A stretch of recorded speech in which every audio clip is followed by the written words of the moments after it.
We begin with a story you will see only on RTV6. Complaints about the plea agreement for former Subway spokesperson Jared Fogle. The complaints coming from people already behind bars questioning the plea deal for Fogle.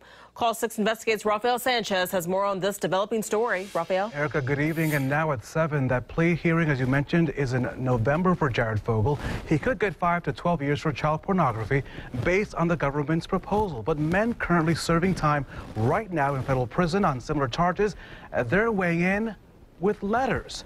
Thomas Ford sent the federal court in Indianapolis this letter.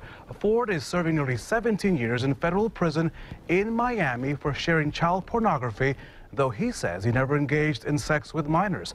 Ford calls the Fogle deal ludicrous and says it's a slap in the face to those young child victims and their families, even though Jared Fogle paid $1.4 million in restitution to 14 young victims. Another letter filed with the federal court was sent by Scott Petrie. This letter right here. Petrie is serving time in Tucson, Arizona. Petrie calls himself a pedophile who admits to doing what he calls terrible things. He raises the questions about the disparity in sentencing among those who commit offenses involving children.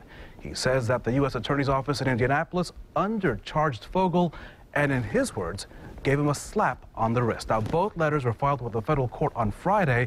In the past, the U.S. Attorney's Office has told us that Fogle was treated like everybody else. Reporting live in Studio A, Rafael Sanchez, RTV6.